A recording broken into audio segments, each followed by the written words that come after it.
Episode of the Pu'u Muay Thai podcast is brought to you by pmtlifestyle.com. Authentic Muay Thai lifestyle by Pu'u. Definitely go check out the website at pmtlifestyle.com for some awesome lifestyle merchandise. That's for those of you out there either involved in Muay Thai, looking at getting involved in Muay Thai, and embrace a healthier lifestyle to live the life of the Nok Muay. Go check it out. I want to talk about Black Room at Deep Studios. If you enjoy the content of this podcast, you will definitely enjoy the value that you get out of the Black Room and being a member of the Black Room. What it is it's a subscriber-based way to support the podcast. If you enjoy the podcast and want it to continue, I'm asking for your help. And in exchange, you're going to get an underground view of Muay Thai, American Muay Thai, as well as within Thailand.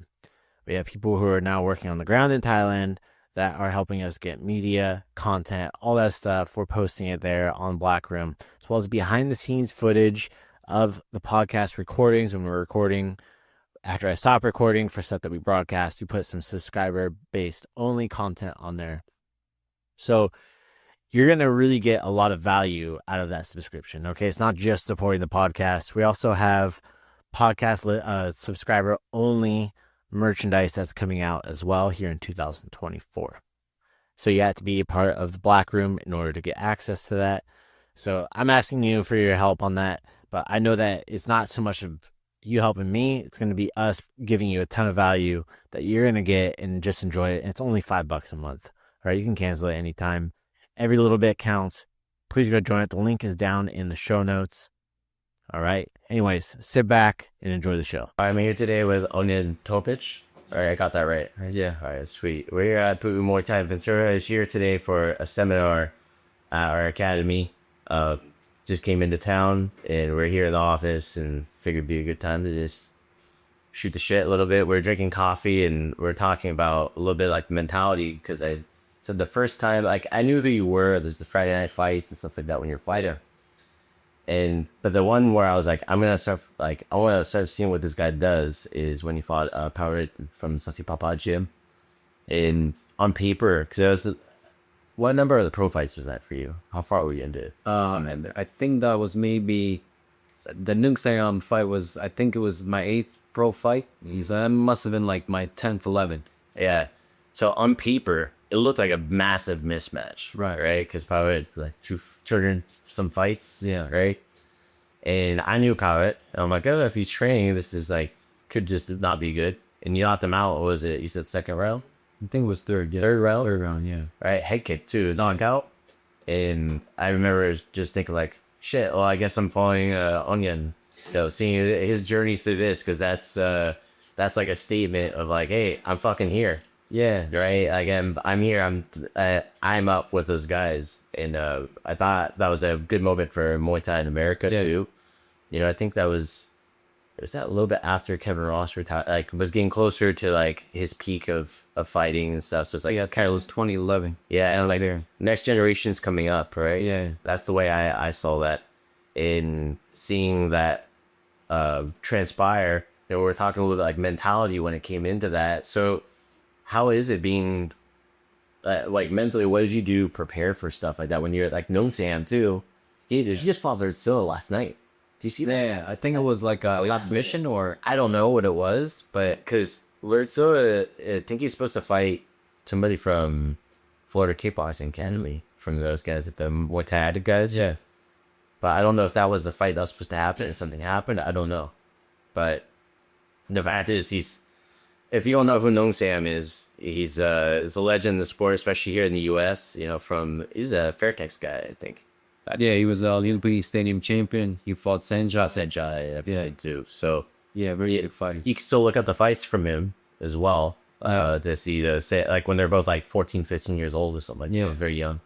Yeah, so when that was the first legitimate Thai that I fought. And that was, you know, I had 20 amateur fights, and then now that was my 8th professional fight, so 28 fights in, and of course I did everything that I could in my power to be able to figure out the clinch aspect, so I'm not getting thrown, sweeps, things like that, just so you don't get you don't look like a complete amateur. Yeah, yeah. But then when you walk in there and then there's timing, there's feints, fakes, then it's a whole different ball game. You can know exactly what your opponent does, but when you include those things, it breaks everything down. And then in the moment too. Yeah. Right. 'Cause oh, that's the thing he does. Right. Like fuck. Like, Yeah, I see it coming. You still can't catch up to it, right? Yeah, it's just like a Wakao with his left kick. Everybody knows it's coming.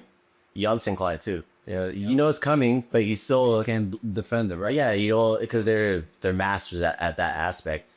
You know, like what was your mentality going into those then? Like once you really understood, like, hey, I'm fighting these guys. Like, what changed in your training? Like, what were the adjustments that you made? You're just extremely focused on that one thing, and that's it. Just figuring out the mistakes that they made, if they have any mistakes, and then trying to capitalize on, doing something that's gonna give you a potential TKO or a KO or just to hurt them. Yeah. So when you came into like Power, when you were thinking about fighting him, was the game plan for like a head kick back then, or was it? No, not necessarily. It was a lot of defense training that I did for that fight, because I knew that he was gonna go forward towards me. And so we worked on that teep, the jab, mixing up, just playing with the lead leg and then the lead arm in those first 2 rounds, and then later on going in with more volume. All right. So, and obviously that worked. Right. And then also I really worked on my clinch, because in that Neungsiam fight, I was thrown all over the place, Yeah, one fight he's laughing too. Right. Yeah, well, it's very, very easy for him to do that, because I didn't have like that base experience with the clinch and the base, So I worked much harder on getting that ironed out for the Power Hit fight. Awesome. Going into the mentality stuff too, we were talking a little bit like some of your marketing. I know you were very active on social media. Like you're always posting videos like your training, sparring. Is it North Jersey Muay Thai at the time? Yeah, at that time, yeah. Yeah, at that time. And I remember seeing you're like consistently on the feed. It's like sparring, hitting pads, conditioning, hitting the bag. Like there was no instructional stuff, just this is me preparing for what's next to come. Yeah. Is that something that helped benefit you when it came into fight opportunities as you're marketing yourself that way? Possibly. And I already had a name behind myself, but I think the social media definitely pushed me forward, and that was all strategic as well, because when I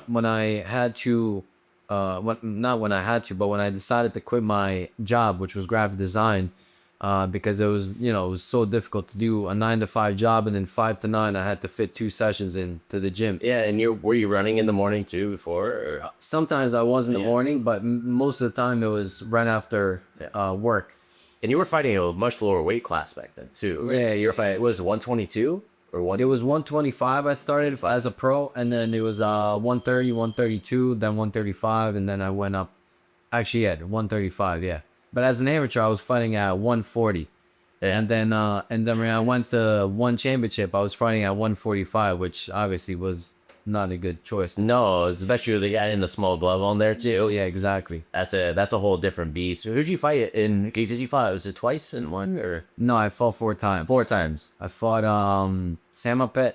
I fought Samapet. Yeah. a Greek kid, Sturgios. Yes. Sergios Mitrios, I think is what his name was. Yeah. Yeah. Tapata Tong. Yeah. M. And then the Russian dude. Yeah. The Dagestani guy. Because you fought kickboxing rules on one of them. No, I think it was all on Muay Thai rules.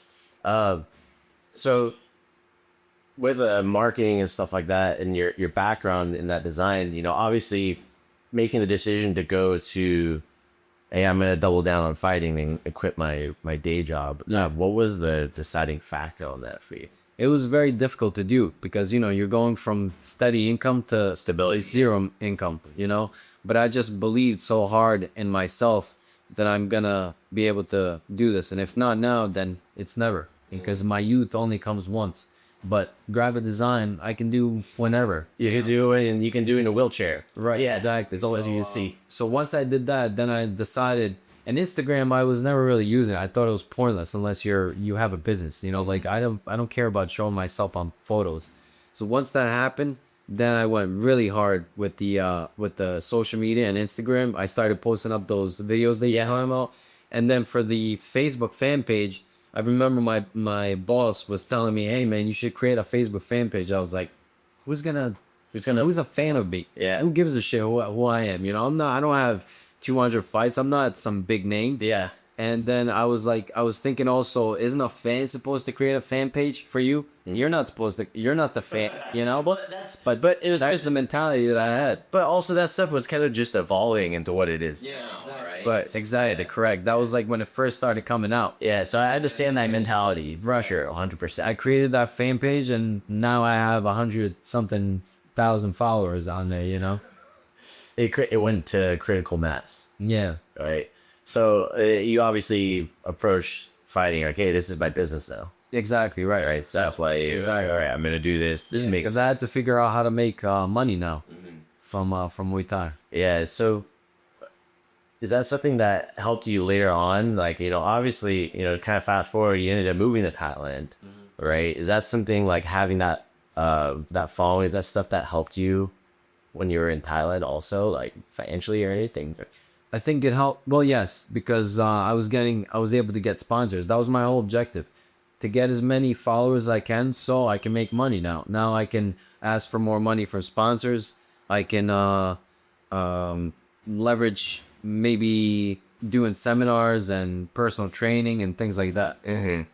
So, how important would you say for a fighter now that's trying to come up to compete as a professional? They're coming through amateur ranks, and like they're wanting to, and they're at that point, that precipice of like, hey, I'm going all in, right?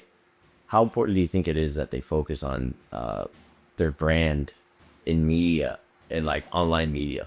Yeah, How important do you think that is? I think it is important, but again, you have to create something that makes you stand out. For me, I believe it was my, like the feints and fakes that I do, and then my explosiveness, my speed. So those are Very athletic build. right, Yeah. those are the things that made me stand out. So you have to find something that makes you stand out, because that's what's gonna become your brand. Now people are gonna know, okay, that's the guy I remember seeing him here, or whatever the case may be. Yeah, let's see if you put. Hey, he's the guy that does like sort of those fancy feints that allows him to Right. set up, and he's kicking people in the head. So you have to create a way to stand out from everybody else. That's gonna become your brand. It's like kind of your trademark. Your trademark. Right. Your signature moves. Right. That's it. If I say the word Nike, you get a completely different feeling in your mind than when I say Adidas. Oh yeah, That's what I'm talking about. And then you slap the logo on there, which you don't necessarily need to have a logo, but because this is what I do, branding and design logos, I wanted to have a logo for myself. But initially, your name becomes your logo, and then your personality is the brand, and then the way you fight in the ring is your brand as well. yeah, because that's it. It at the kind of with everything you're training in, like where it comes into content and everything like that too. Is like you're fighting, but it's also it's content for your brand. Like if you think of it separate from that, but you have to be able to perform at that degree and able to be able to capitalize on that. And that's the skill of fighting. Yeah. Right. It's very unique from any other business. Yeah. Right. Because it's literally your body and it's you. Yeah. Absolutely. And then you also, sorry, Kai, Yeah, do it. There we go. you also have to always follow the trends. As much as I say it's better to be iconic than trendy, you have no choice. Like especially on social media. When I first started on Instagram, it was just these 15-second video clips, and I got so many followers just by posting up me doing 10 kicks on the bags. Yeah. That was it, 15-second clip, and you would get so many followers just off of that, or just short little clips of me hitting the pads. Then later on, that stuff didn't work anymore. Yeah, you cared about it. Now you have to start teaching people, But again, I'm not saying everybody should be teaching people. That amateurs out there who have like a few fights, 5-6 fights, and they want to show techniques. Some that have none. Yeah, exactly. And I started teaching the first time personal training. It was in 2016. 2016, I'm already a world champion, and I beat Rungradi, Sasiprapa, and other Muay Thai fighters, who are very good. And still, even then, I didn't want to teach people because I was thinking to myself, again, who the fuck am I to be teaching anybody when there's Thais in Thailand with 200-300 fights, you know? I was just talking to somebody about this today, though. It was like an information arbitrage. You knew that, but they didn't know that. And they weren't willing to go over to Thailand to go learn that stuff. Right? But you were that in-between person that can help impart some of that knowledge on them, right? And there's like you're saying, there's some of these guys that have 5 or 6 fights, they're trying to portray themselves as these big trainers. Like, that's something that I've seen, I'll say. Yeah. And at the same time, they also didn't do that. They didn't go actually get the knowledge. They're right. My friends will say, we call it influencer fraud. Influencer fraud, I like that. We call it a good name. Yeah, influencer fraud. Shouts to Josh Saliva on that one. And they're leading to Treasure Island. When they get there, it's a fucking deserted island. Yeah. And they're leaving your ass there because it misleads a student that's trying to get to that precipice. If that's what they're really wanting to do, if you're following that person has that false or doesn't have they're just thinking about money themselves. Right, that's their end goal, is just money. My end goal was to be a champion. Yeah, and it's just that this was a tool to help you find it. Right, exactly. And I know the money is going to come eventually with that. Yeah. If I just keep at it and keep moving forward. Exactly. And that's the difference between being authentic and being a fraud. Right. In my sense of like somebody who really loves Muay Thai, like everything for Muay Thai, like I always want to do what's best for it. Yeah. And seeing people authentic like you, that's why we're talking about before. I'm like, hey, this is an investment in our community here because I want people to know what is real Muay Thai, right? What is authentic Muay Thai? What is it like for somebody who's grew up in the U.S. to fight and it was like Omnoi Stadium and to have that mentality to drive and push yourself to that? Yeah, I don't think people it's not that I don't think people have it. I know they don't understand. Yeah, right. I've been there. I've seen that shit. That's fucking tough, man. To go in and build yourself through the gambling circuit. Yeah. And do it at a competitive weight class. To have that shit against you also. Like, just your looks in town. People don't understand, like, your light skin is like, what the fuck you doing Muay Thai? Yeah. Right? They're like, what's going on? Right. But I guess I want to touch a little bit on that also is going through the stadium circuit. That's the dark shit too sometimes. Yeah, it is like a lot of negative aspects and politics involved and cheating, and it really makes you dislike the sport. Yeah, it turns you off. I had this experience like early on, going to Thailand and seeing it. I saw a fighter get knocked out at the old Lumpini Stadium, and I know that it's like please do not discipline your fighters in front of the audience. Wait to the gym, right? This kid got the shit. So he pulled out the stretcher. They have a wheelchair at the oxygen. Right. And then the trainer proceeded to beat the shit out of him in the back room. After he just got knocked the fuck out. Yeah, we call that round 6. Round 6, yeah. So that really made me like, I saw this happen to somebody that I knew the gym owner, whose coaches were doing this, and I knew the fighter very well because I've been going there for like 7-8 years at that point. Yeah. And so to see that was like really tough, and like I came back, I was really pissed off. Yeah. You just have to understand how they think about the fighters in Thailand, and that same thing happened to my opponent when I first fought for that first time title, and it was a draw.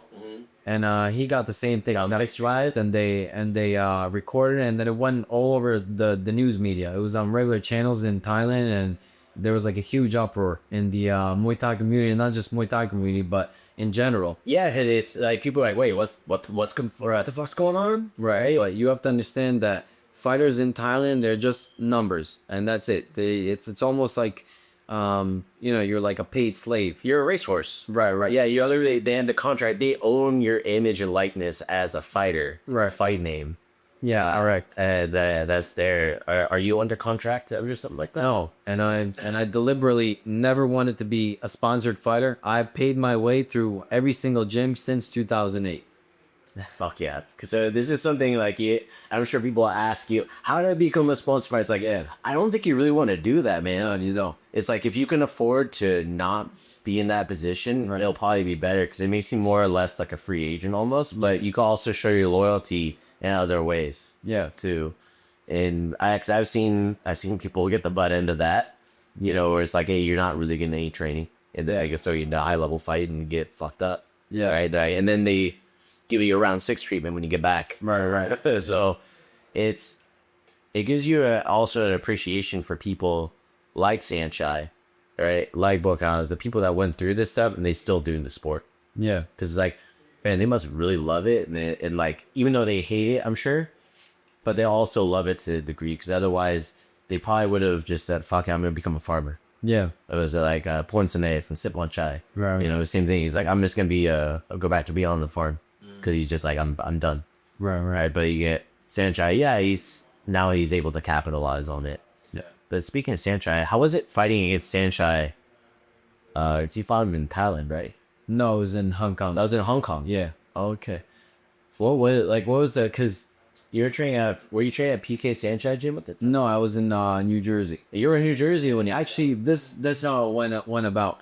I was doing seminars in Serbia, and it was like about 3 or 4 weeks before that fight, maybe 5 weeks, something like that. And I get a message on my Facebook, and it's from Stefania Picelli, I believe it is. She used to do the promotional for Yoka. And she sends me a message, and she asks, hey, can you fight at 65 kilograms? Now, 65 kilograms is like about 145. Yeah. So I tell her, no, I don't fight at that weight. But if it's against Saenchai, yes, I can that weight. So she says, yes, it's against Saenchai. And man, I was so happy because obviously I wanted to fight him so bad. And I was so motivated for that fight. And I fly right back to America, start my training. And I'm training hard, and that's it. That's how it happened. But yeah, to answer your question, how I was fighting him, for me, it was like a paid personal training session. So I learned a lot from that fight, the aspect of the speed and explosiveness, distance, and how he does certain things. So I learned a lot from that fight, from the IQ, which helped me out in the next fights. I believe it, because it is style fighting. We were talking like Word Silla and stuff like that. The Josh Jim, Right. Like very elusive and explosive style where they fight on their back foot and that explode in is very unique. And you're kind of seeing it like ONE FC kind of like made it harder to fight that style too. 100%. And not only that, but even in Thailand, it makes it difficult to fight like that, because in Thailand, because of the gambling, you have to fight in a very specific way. And you can't be taking too many chances, trying out. So they don't want to gamble on you. Who moves? Yeah, because if you do that and it doesn't work out, now your price has gone down. The odds are changing. They're flipping. Now you lost. You just lost the Gym money. The gym money, and now they're gonna scold you. Now you're gonna get that round 6. So you have to be very, very.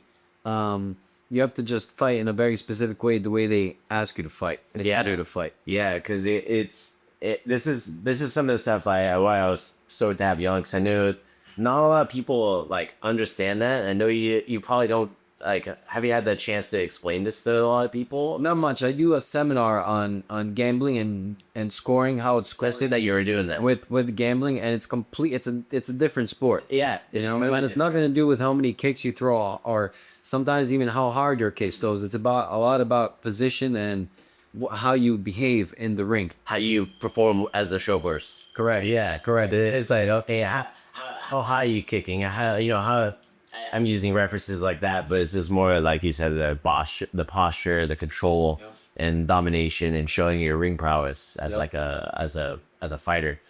For me, that's what drew me to Muay Thai, though. Yeah. Right. So with the advent of one championship and the small gloves, and what's funny is because you go from like, did you ever fight Kachuk? No. Never did the rope fight, but it went from like Kachuk to using bigger glove, like the now considered like a more traditional Muay Thai glove. Now we're going kind of back to that small, almost like Kachuk kind of thing. But honestly, Kachuk, I've ref those. It's safer in the sense that glove doesn't fit into your orbital and your eye socket.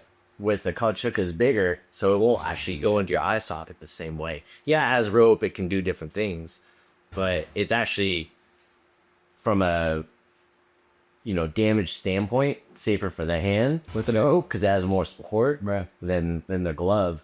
But it changed the sport, right? Because like we were talking about, and they started discouraging more clinching, which, like you were saying, when you fought Neungsiam, his clinch game was like different, and you started like, I need to learn to evolve on this. Right. But Yeah, seeing the sport changes. it's definitely no longer Muay Thai the way you and I Saw it. saw it and Experienced it, right? Yeah, it's like definitely different. Yeah. the stadium is, it's like a nightclub now.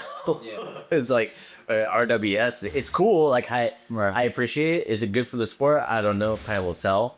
But it's not the sport that I fell in love with and went through it. It's still great to see because it's bringing more eyeballs. Yeah, and it's unfortunate as well for the fighters too, because number one, it's lessening their time in the sport because of the damage that they take, but it's all because of the way the bosses want the fighters to fight, and the fighters have to listen to the bosses. That's the money. Different type of culture as well. And so, let's say every single boss, these gyms are telling fighters, do not move back. You have to move forward. So now you get somebody that's a technical fighter who's been fighting for 20 years technically since the age of 7, and now you're telling them that they have to be a Muay Mat and just go in there with fists and start boxing. Yeah. Somebody's gonna get knocked out. Oh yeah. I mean, I remember the last time I've seen somebody use a teat in one championship. No, it's a place. Where is it? Yeah, where's it? Not gonna be scored well, and people don't want to see that. They don't want to see you be able to control a fight. They want to be able to see you dominate and knock somebody out. So that's how it's changing the sport with the I mean, look, it's not the small gloves. It's the fact that they're telling these fighters how they want them to fight, which is just going there like two bulls crash into each other's. Fight down the mouthpiece and trade. Exactly, yeah. So that's how it's like. And we'll give you a bonus if you knock him out. Right. And it was like, of course, and they're gonna. He's going in there for that, right? Yeah, they want to go in and try to get the knockout bonus, which was funny because then they kind of rolled that back recently. Yeah. All right. Yeah. But speaking of, do you watch is it Ace at 10 Bao versus 6 on one bone? Do you see that one? Yeah, I believe I did. So he wasn't a banger or anything. He using good Muay Thai knocked out 6 up. Right. And he didn't get a bonus. He's like, Yeah. but it's also politics at play. Don't know, discuss or whatever.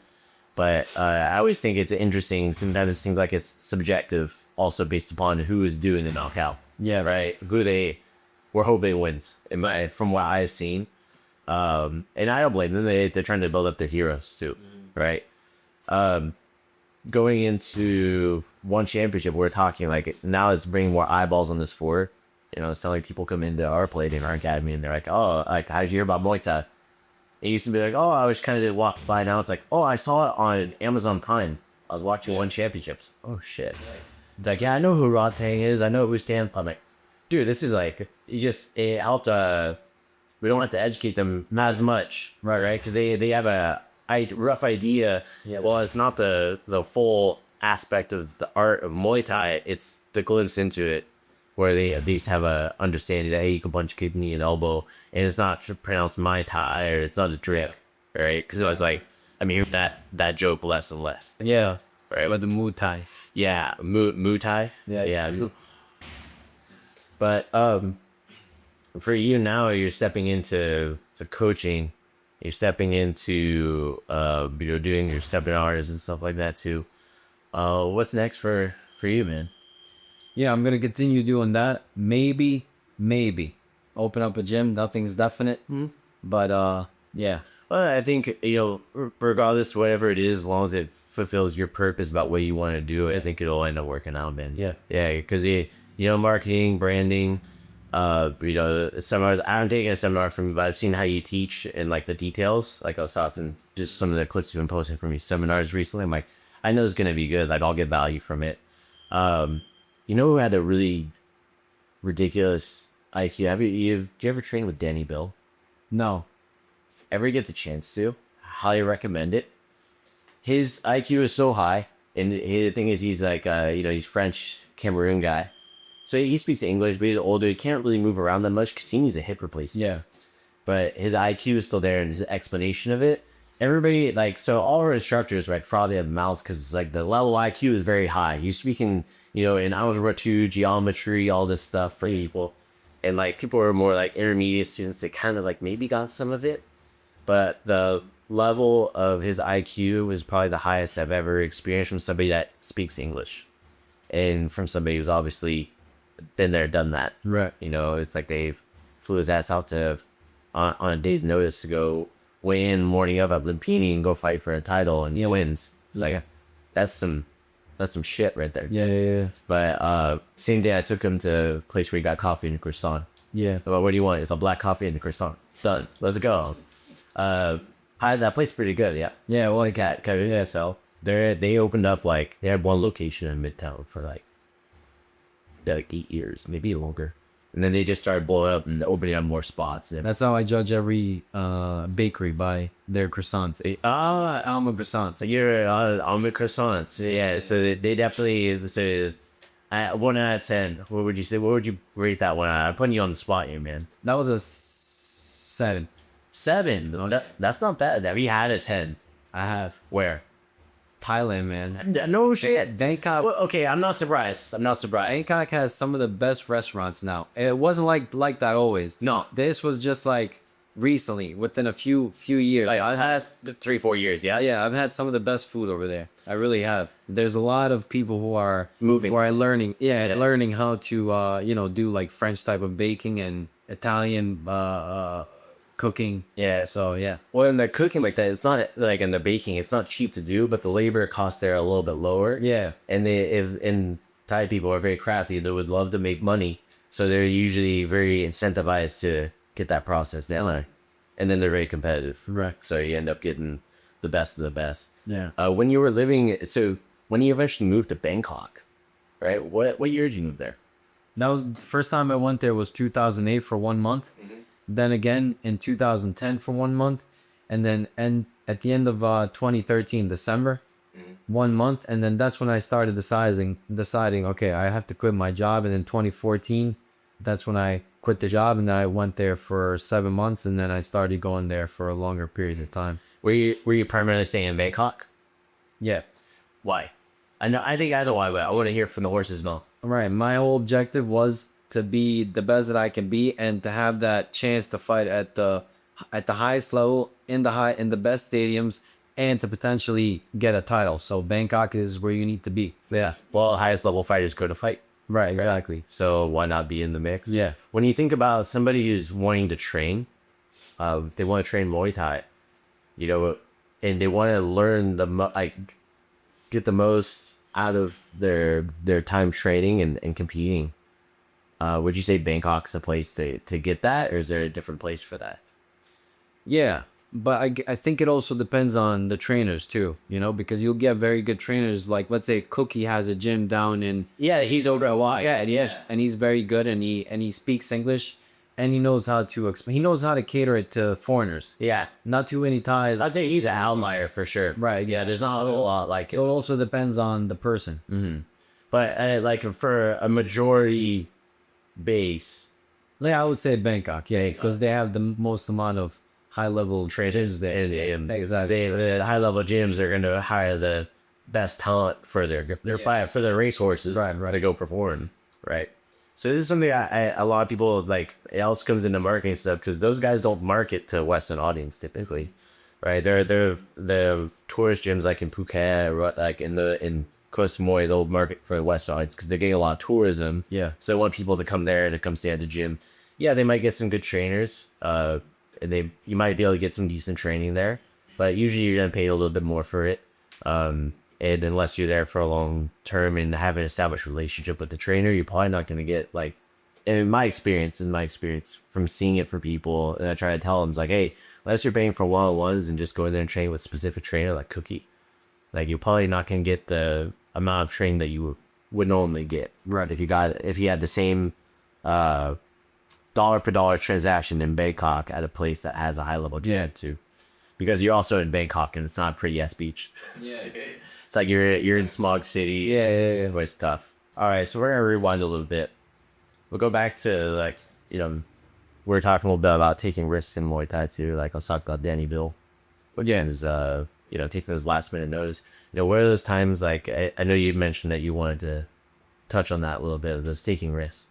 Yeah, so going back to that, when Danny Bill took that risk, I'm sure that's a calculated risk. That's not just okay, let me do this. He's not doing a different sport. He's doing something that he's an expert in. And so he's training hard. He's focused on his training. When that call comes, okay, now I can go. No problem. So that's what being determined and dedicated to one sport or, you know, one's craft means. Now you can take those calculated risks because you've trained hard on specific things. You know your defense is tight. So when those types of calls come, now you can go out and potentially set yourself up for a bigger fight. Maybe it's not a championship fight, but it could show somebody your dedication and how good you are, and now maybe you'll get that. It's like you know, even if you don't win, it's like if you perform well that short notice. Exactly. Right. It's like, hey, imagine this guy when he prepped for a 4. Right. Exactly. It's about that, for being able to show your skill and perform well under pressure, especially on that late notice. And I've taken many late notice fights as well, and again, it's that calculated risk that you're taking. You know, it's not just, okay, that's the first time I'm doing Muay Thai, let you take the risk. Oh, it's not about that. It's about being able to consistently train, working on specific things, not cutting corners, and then now when that call comes, what is there to worry about? You did everything possibly that you could. Right. Yeah, trust it. And believe in yourself and just go out there and do it. Yeah, but to be clear, it's not I just see red, bro. Yeah. Definitely not that. No. So I encourage people to take risks. Yeah, I think it's yeah, because the higher the risk, most time higher the reward. Yeah, absolutely. Right. I have a friend who just fought on Let's Way though. Would you ever do that? Yeah, I would. Why not? If the pay was good, right? And if let's say when I was fighting in Thailand for that title, then I didn't care about anything else. I needed to just continue being on this path where it's gonna get me to my goal. But let's say if I decide to fight again, yeah, why not? If the pay is good, if I'm dedicated to train again hard, you know, prepare myself, why not? You heard it first. All right. So for those that want to find you or take you up on that offer, how do they get in touch with you? They can just message me on social media at Topic Fight. That's across all my channels. Topic Fight. Ours go to topicfight.com, my website. Cool. Anybody that's listening on the Pu'u Muay Thai podcast, if you're on YouTube, it'll be in the description or in the show notes. Make sure to go follow Ognjen. If you don't already and you're following this, then first of all, check yourself if you're involved in Muay Thai. And go check out what he's doing. He's definitely somebody you want to be following in sport and what he has to say, because somebody who's lived it, done it, taking those risks, and came out, and well, you still look good, man. Yeah, don't look like somebody who's defense. Yeah, Omnoi Stadium Champion, man. That's a huge feat. So I want to say, like, congratulations. I'm super stoked to see. I know you're serving American, but you represent USA. Yeah. Also, and I think that's a very spectacular thing to see somebody like you, and you're the best until this point in time, in my opinion. I think a lot of people's opinion in Muay Thai in the US, but yeah, at least for what you do, and look forward to seeing what else is to come for you. Yeah, thanks for having me too.